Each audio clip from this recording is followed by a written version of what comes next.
Meus irmãos e irmãs, por gentileza, você que quer, abra as Sagradas Escrituras em João, capítulo de número 7. Eu quero ler os versículos de número 37 a 39. Grato, amado irmão Esaú. João, capítulo de número 7, versículos de número 37 a 39, que vai nos dizer assim: no último dia, o mais importante da festa, Jesus se levantou e disse em alta voz: quem tem sede, venha a mim e beba. Pois as Escrituras declaram: rios de água viva brotarão do interior de quem crer em mim. Quando ele falou de água viva, estava se referindo ao Espírito que seria dado mais tarde a todos que nele crescem.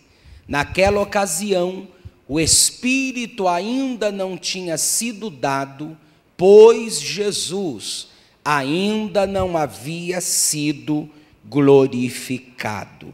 Eu li na Nova Versão Transformadora. Então vejamos que a palavra do Senhor vai nos dizer que aquele que está sedento e que vem até Jesus, ele recebe a cura para o seu interior. O sedento, ao vir até Jesus, ele recebe a cura para o seu interior. E Jesus então diz que aquele que nele crê, rios de água viva correrão de seu ventre. Aqui está o remédio que nós precisamos para ter o nosso interior sarado. Esse remédio é Jesus.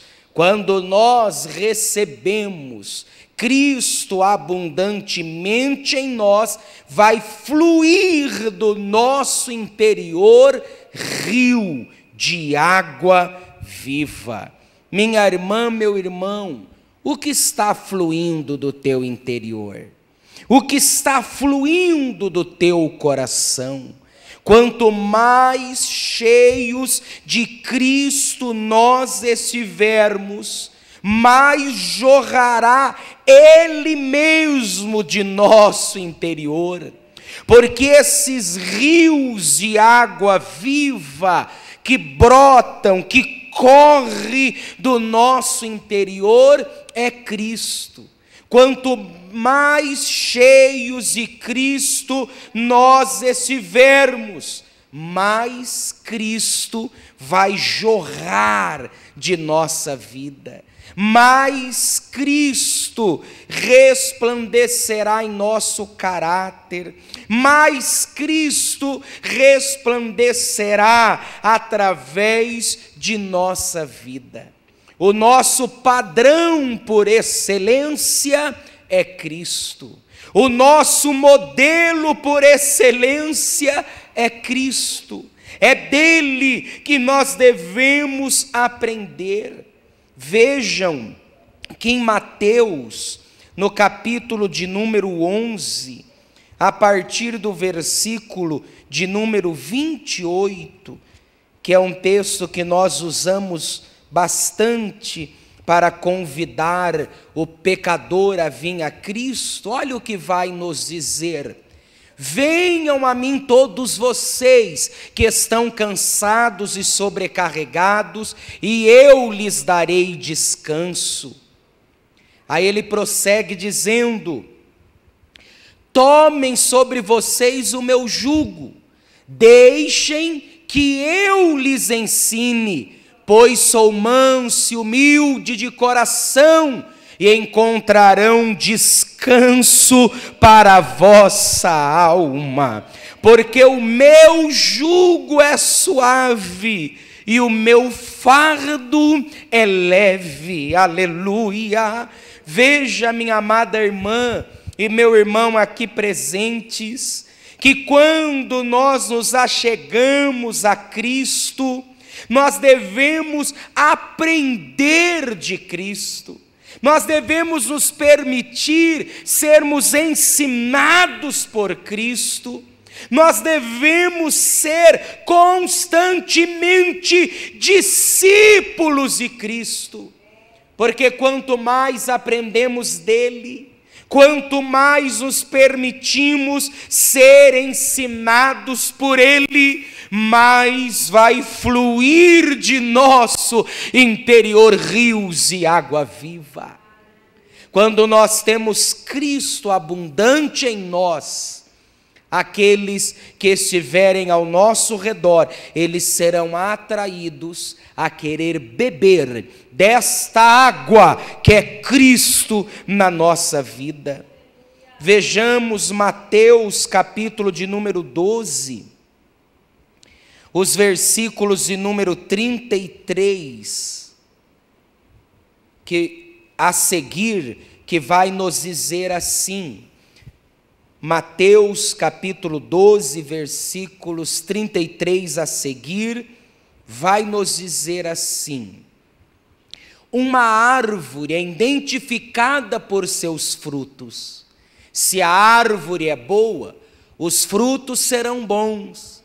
Se a árvore é ruim, os frutos serão ruins. Raça de víboras, como poderiam homens maus como vocês dizer o que é bom e correto? Pois a boca fala do que o coração está cheio. Olha que coisa! Aqui o Senhor Jesus está confrontando os fariseus, os hipócritas. Ele está dizendo: o homem por natureza, ele é mau. E o homem sem Cristo, ele será inclinado a cometer todo tipo de maldade.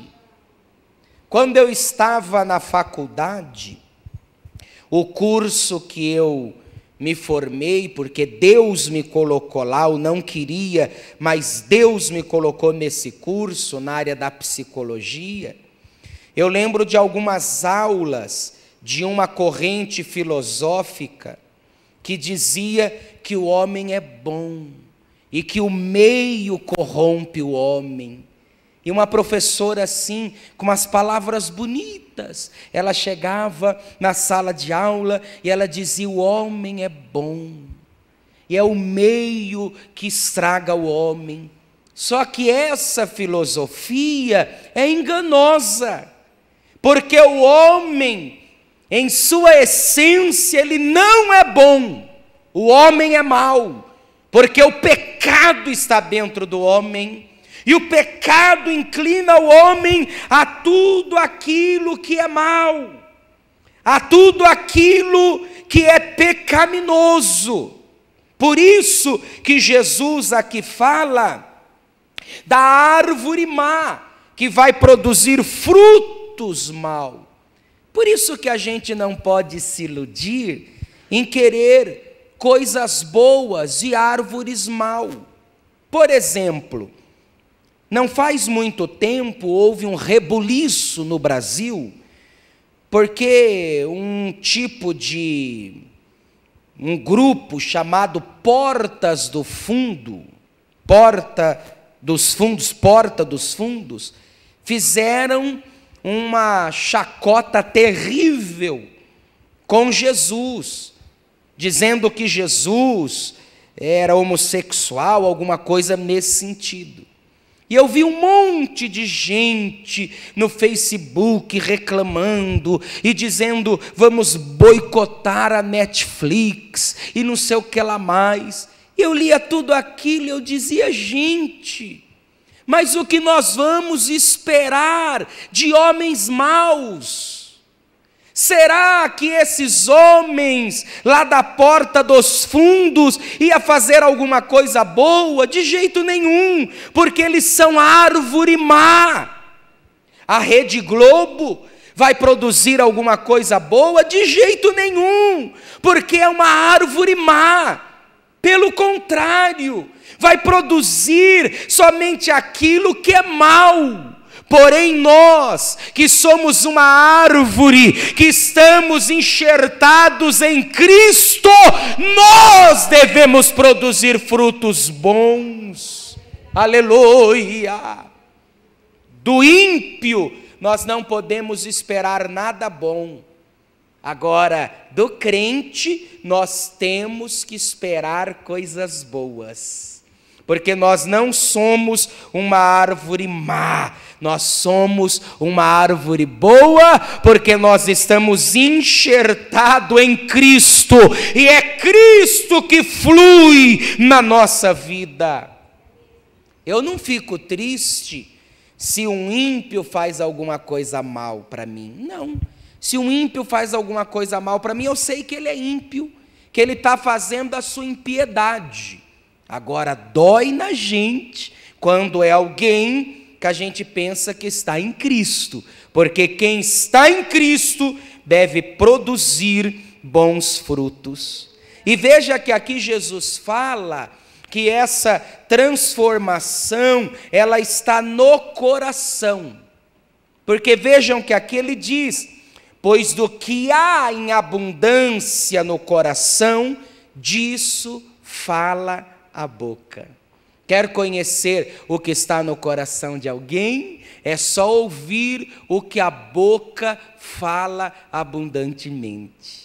Nisso aí a psicologia acertou muito, que a gente trabalha com a fala. Então, do que fala a boca é que está cheio no coração.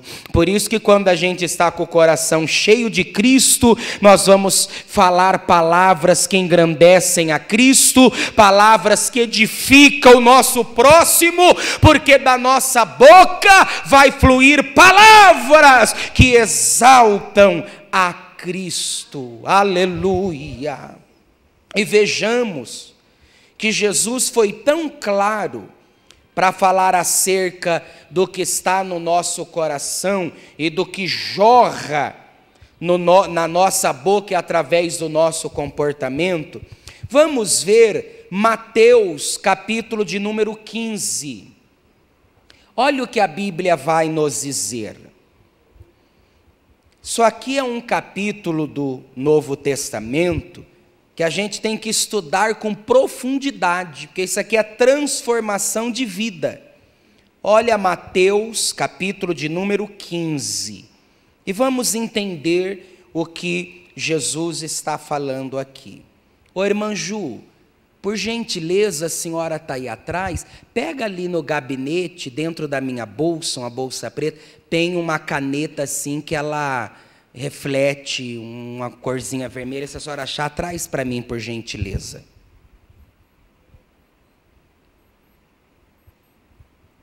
Eu ganhei um relógio e a bexiga parece que está apitando aqui.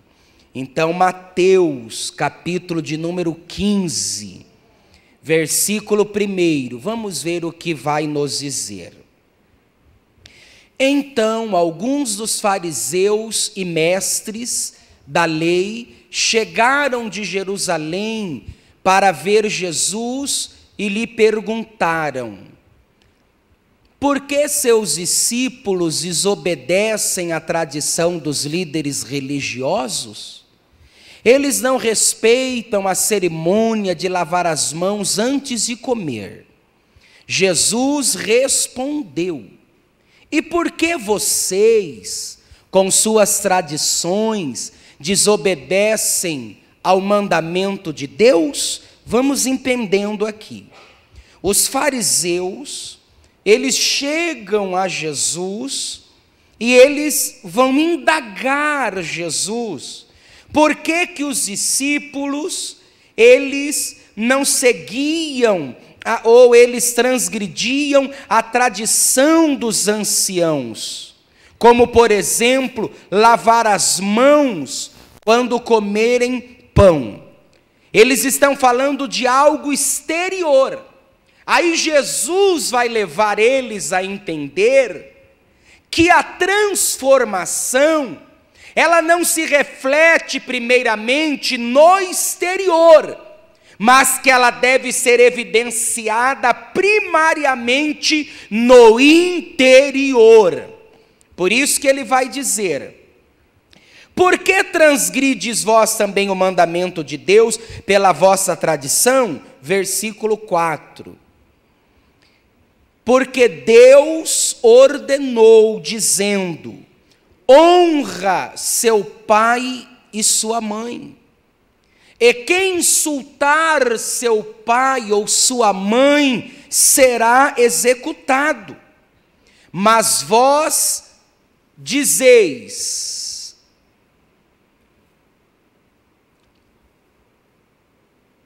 versículo de número 5.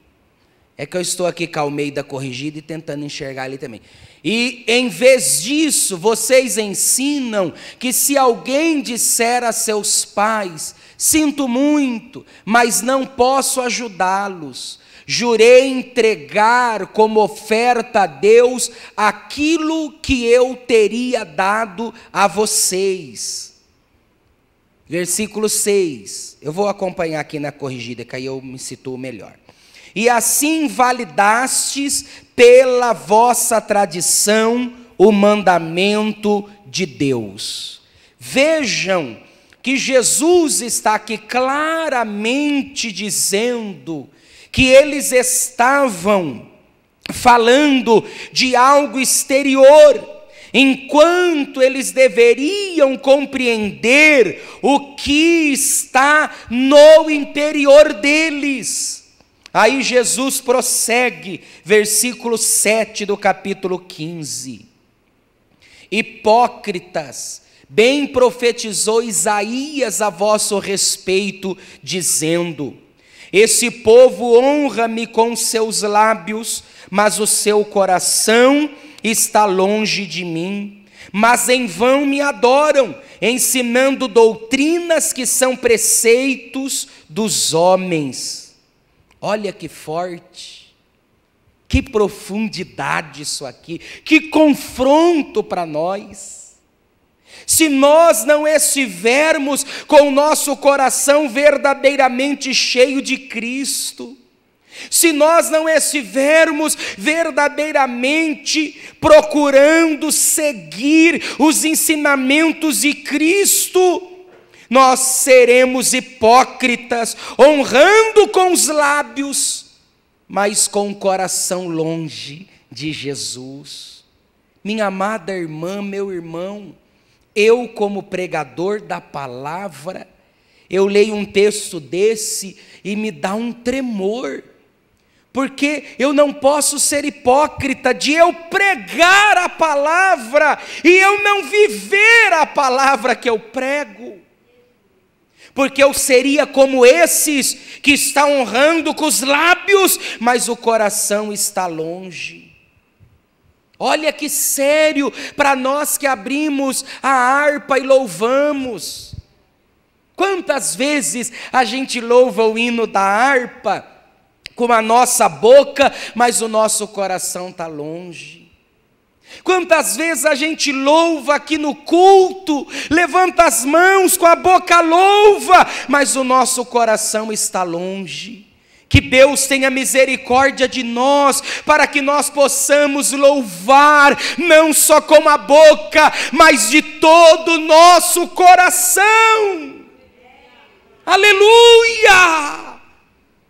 Quando a gente vai nos saudar uns aos outros, que eu peço para cantar aquele hino que tem aquela letra assim: recebi um novo coração do Pai, coração regenerado, coração transformado. Aí tem a parte que fala que a gente pode amar, pode saudar o irmão. Olha que sério!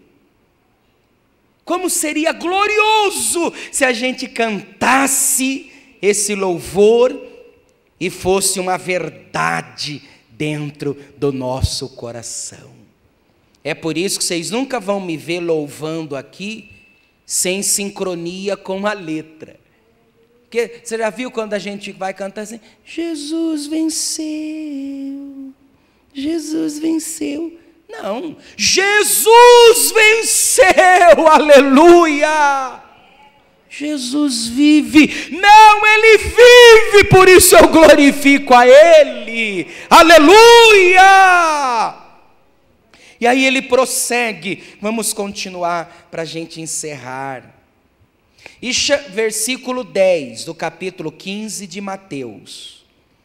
E chamando a si a multidão, disse-lhes: ouve e entendei, o que contamina o homem não é o que entra na boca, mas o que sai da boca. Isso é o que contamina o homem. Que forte. Ah, pastor, eu não vou comer um pedacinho de carne de porco, porque é pecado. Se eu comer um pedacinho de carne de porco, eu não vou ser salvo. Isso não é bíblico. Se você não come a carne de porco todos os dias, por questão de saúde física, tudo bem. Mas não por questão de salvação. Porque aqui Jesus está sendo muito claro que não é o que entra na boca, mas o que sai dela é o que contamina o homem.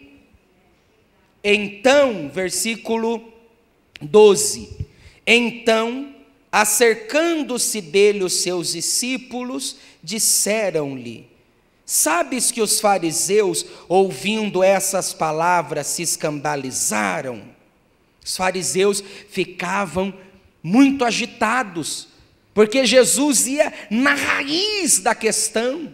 Jesus feria o ego desses fariseus. Aí eles prosseguem falando. Ele, porém, respondendo, disse: toda planta que meu Pai Celestial não plantou será arrancada. Deixai-os, são condutores cegos. Se um cego guiar outro cego, ambos cairão na cova. Olha o Pedro aqui, ó. E Pedro, tomando a palavra, disse-lhe: explica-nos essa parábola. Jesus, porém, disse: até vós mesmos estáis ainda sem entender? Pedro, ele era impossível. Ô Jesus, explica para a gente aí. Aí Jesus começa a confrontar. Uai, vocês ainda não entenderam? Ainda não compreendeis que tudo que entra pela boca desce para o ventre e é lançado fora? Mas o que sai da boca procede de onde? Procede de onde? Procede de onde? Mas o que sai da boca procede do coração, e isso contamina o homem. Porque do coração procedem os maus pensamentos, mortes, adultérios, fornicação, furtos, falsos testemunhos, blasfêmias. São essas coisas que contaminam o homem. Não comer sem lavar as mãos, isso não contamina o homem. É forte, não é, gente? Jesus aqui está confrontando a religiosidade. A religiosidade, ela é cheia de tradição. Não coma, não toque, não faças. E Jesus está confrontando uma religiosidade que ela é apenas externalizada, E Jesus está dizendo: vocês precisam olhar para o interior, vocês precisam olhar para o coração, porque um coração que está cheio de mim vai fluir rios e águas vivas. Um coração que está cheio de mim, a boca vai falar das minhas grandezas, o comportamento vai ser para a minha glória. Uma vida que está cheia de Cristo vai refletir Cristo em todo o seu modo de viver. Glória ao Senhor. Que o Senhor nos ajude a vivermos cheios de seu Espírito, porque é somente cheios do Espírito de Cristo que o nosso ego vai ser quebrado, o nosso eu vai desaparecer, e nós vamos poder dizer que nem Paulo em Gálatas 2:20, que não vive mais o eu, mas Cristo vive em nós. Glória ao Senhor. Gálatas 2:20 deve ser o brado de todo cristão genuinamente convertido. Todo cristão genuinamente convertido deve dizer como Paulo bradou ali, já estou crucificado com Cristo, e não vive mais eu, mas Cristo vive em mim, e a vida que agora vivo na carne, vivo-a pela fé do Filho de Deus, o qual me amou e se entregou a si mesmo por mim. Glória ao Senhor. Não é o nosso eu que reina, é Cristo que reina na nossa vida. Aleluia. E para terminar, como a irmã Elisângela já muito bem colocou, nós vivenciamos dias bastante intensos, enquanto o amado irmão Judiel Loubach estava falando. Foram momentos muito bons, fizemos tudo o que ele queria. Ele foi conhecer Maringá, achou uma bela cidade, porque lá eles são do sítio. Veio em Campo Mourão, onde ele nasceu. Ele teve a oportunidade de, nesses últimos dias, ter os anseios do coração dele realizados. Enquanto ele falava, ele só falava da Bíblia, das coisas do céu para a gente. Era tão bonito. E quando ele teve a crise que foi para o hospital, eu ia todo dia, às vezes 4, 5 vezes ao dia, lá ver ele. E foram dias muito intensos, porque eu via aquela cena, 61 anos de idade. E eu não aceitava humanamente. Eu dizia: Senhor, deixa ele viver mais, Senhor. A gente quer ele junto de nós. Humanamente eu não aceitava, até que o Espírito Santo me trouxe Salmos de número 116 e verso 15. E aí ele começou a trabalhar no meu coração, quando a palavra do Senhor vai nos dizer que preciosa é aos olhos do Senhor a morte dos seus santos. Aí com essa palavra, sabe o que o Espírito Santo falou para mim, que me desmontou? Um dia que eu fui na UTI, irmã Adriana, e eu vi ele naquela situação, e eu colocava a mão no pulmão dele, na cabeça dele, e eu clamava, e eu invocava o Senhor, e eu profetizava a vida. E aí o Espírito Santo me confrontou: você está clamando e não aceita, porque é o teu ego que está falando. Eu falei: Senhor, como meu ego? Se eu estou vendo o meu irmão aqui sofrendo, se eu estou vendo os filhos dele chorando, como meu ego? Aí o Espírito Santo falou para mim: é o teu ego, porque no teu ego você não quer entregar, e a tua leitura é somente uma leitura daqui para lá. Mude o teu olhar, olhe de lá para cá. Deu para entender? Quando eu olhei do céu para a terra, aí mudou. Aí entrou uma paz na minha alma, porque é preciosa aos olhos do Senhor Só que o nosso ego não quer entregar, o nosso ego briga, e a gente quer ser mais do que Deus. É forte o que eu estou dizendo, choca a mente da gente.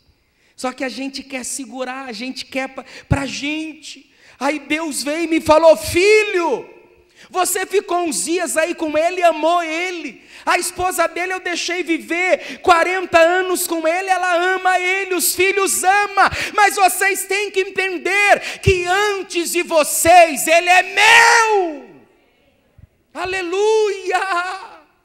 Ele é meu, falou o Senhor para mim. Eu falei: Senhor, me faz entender isso, porque dá um nó na minha cabeça. Aí o Espírito Santo está trabalhando dentro de mim, para eu entender que é dele. Tudo se trata à soberania e ao reino dele, mas a gente quer se apegar. Por isso que quanto mais o nosso eu está trabalhado, mais nós vamos nos render e dizer: glória a Deus. Nós vamos dizer: o Senhor reina, o Senhor é soberano. Aí nós vamos cantar aquela letra, que já faz uns dias que eu não ouço cantar, que fala assim: tu és soberano sobre a terra e o céu, tu és Senhor absoluto. Então é gostoso cantar, não é? Tu és soberano. Só que aí quando a gente vai viver na prática a soberania dele, aí choca a gente, né? Mas é assim, meus amados irmãos e irmãs, devemos nos render, nos submeter aos propósitos do Senhor para a nossa vida. Hoje eu estava aqui no gabinete dando atendimento, aí eu recebi um áudio de um dos filhos do irmão Judiel, e doeu de novo, porque o áudio, o filho dizia assim: pastor, eu cheguei aqui no sítio, e eu passei na casa do pai, e eu vi tudo o que ele fez lá. Aí ele falou alguma coisa de uma água que ele fez lá para passar. Ele falou: pastor, como dói, e começou a chorar. E de novo o Espírito Santo falou para mim: meu filho, aproveita enquanto você pode, honra a tua esposa, honra os teus irmãos, aproveite cada momento e não deixe que picuinhas, coisas banais, nos impeça de viver uma plena comunhão. Se você reconheceu que errou, peça perdão, perdoa, não deixa que as coisas passageiras desta vida te impeça de desfrutar uma comunhão maravilhosa. Eu não tenho mais a minha avó junto com a gente, mas como eu amava a minha avó, irmã Brasilina, analfabeta, não sabia escrever nem o próprio nome, mas penso numa mulher de Deus, minha avó. Por isso que eu amo as irmãs de mais idade, que eu acabo lembrando da minha avó. Minha avó, uma mulher de Deus, não tem mais ela com a gente. E às vezes eu sinto tanta saudade da minha avó, como eu queria abraçar ela, beijar ela, como eu queria sentar com ela, ouvir minha avó contar. O meu avô, o homem de Deus, meu avô ficava falando para mim dos casos, experiências que ele teve na vida. Era tão gostoso, irmã Joana, sentar junto com meu avô e ouvir meu avô falar. E ele contava as experiências, tão diferente de hoje. Ele contava que quando o homem falava, a palavra do homem tinha que ser honrada, mesmo que não tivesse assinatura em papel. E contava as experiências, era tão lindo, mas não está mais entre nós. Então que nós possamos aproveitar o momento que a gente tem aqui, porque quando vem a separação dói muito, quando vai um parente querido, um irmão amado, dói na gente essa separação, mas nós temos o consolo, que é a esperança da glória eterna. Amém, meus amados irmãos e irmãs?